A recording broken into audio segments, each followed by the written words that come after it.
Dave Palumbo with an RX Muscle rant. All right, today I'm really pissed off. And my day started this way because I went to CVS Pharmacy. And really today's theory, or I guess you could say theme, of my rant is incompetence and people that are just stupid. I go to the pharmacy, CVS, to pick up my son's prescription. Every time I go to this pharmacy here in Florida, they screw something up. Every single time. You know what they screwed up today? They thought my son's first name was Palumbo and his last name was Logan. I mean, I could see if his last name was Smith or Jones or whatever, but Palumbo is his first name and Logan is his second name. So that got me off. Then as I'm walking around, because I have to redo the scripts, I start looking at the supplement section. And I start realizing how pissed off I am. Look, I'm a supplement maker, and I am very compliant in my supplements. Matter of fact, my manufacturers are very strict. I can't say anything. My lawyers, Rick Collins, he's got my back, doesn't allow me to make any claims on anything. And I go and I look at the Metamucil label there. And Metamucil, on the packaging, on their little Metamucil protein bars or whatever, their fiber bars, on the Metamucil packaging, it says lowers cholesterol for a healthy heart. I can't say that on Fiberlize, but I got the same ingredients in there. Why can Metamucil say that? They're a huge company. If I put it on there, I'm going to get sued by someone, or I'm going to get the FDA barking down my back. Not only that, you know what Metamucil's newest thing is? I can't even believe it. They have a new product called appetite control. I'm like, oh, it's interesting. They're branching out beyond fiber. I go and I read the ingredient list, and it's sugar-free Metamucil.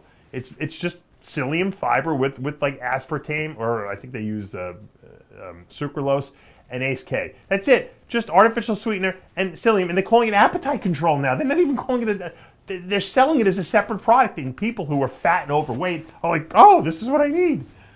It's crazy how deceptive some of the marketing is out there. I had a client of mine send me a picture, because people send me pictures of things and say, can I drink this? And it was an amino acid drink. It was 20 grams. That's 20,000 milligrams of amino acids in this one drink. It had nothing else added to it. And you know what the calorie count was on it? Zero. 20 grams of protein, and they said it has 0 calories. Zero. Big company. I'm not going to mention who it is. Big company out there. Put 0 calories. As we all know, every gram of protein has 4 calories. So that product at 20 grams of protein had 80 calories. But they put 0 on there. Talk about deceptive marketing. So this girl was using it, while she trained or during the day, thinking, oh, this is just amino acids. It's got no calories. It's not going to affect my diet. Meanwhile, the girl was gaining weight every week. So deceptive marketing. Big company, too. How come they're not getting brought down? How come the FDA is not barking down their backs? Pisses me off. You know why it pisses me off? Because I go and I look at another company, that's another big company, I'm not going to name who it is, and they have a whey isolate they're selling, and they have the words lactose-free on the jug. Now, granted, a good whey isolate has very, very low lactose, but any dairy product, okay, that's made from whey especially, has lactose in it. You cannot eliminate all of it. You can eliminate 99.9999%, but you can't get rid of all of it. So you can't say it's lactose-free, because anyone who's got a lactose allergy will have a problem with it, and they can die, especially if they're severely lactose allergic. I don't put lactose-free on my isolate, and I guarantee you I have the most lactose-free formula out there. I have a 32-gram serving size, and it's 27.5 grams of protein. No one has that kind of a yield. Most people's are just 25 grams of protein or less on the same serving size. And these companies are putting lactose-free. They're lying to you, the consumer out there. And you got to be smarter than that. I know a lot of people don't know these things, and that's why I have to do these rants and get this thing off my conscience. The most ludicrous thing, though, I have to leave you with on the ending of my rant here, is I have a product called Protolize, protein pudding. Everyone knows it. A lot of people use it. A lot of people love it. It's a great dessert treat at night. It has virtually no carbs and no fat, and it's absolutely delicious, and it's made with 90% whey isolate, a little bit of casein to thicken it up, and it's a delicious little treat. But that's the macronutrient profiles are not what I'm trying to tell you about. I am not allowed to call it pudding.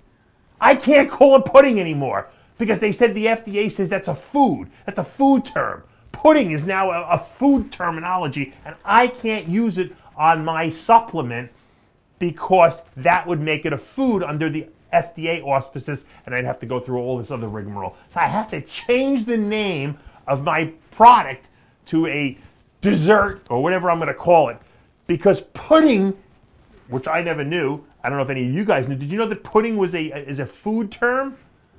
Didn't know that, but you guys know it now, and I must change the name. But I got all these other companies out there lying through their teeth, mislabeling stuff, and not caring. But I can't call my pudding a pudding.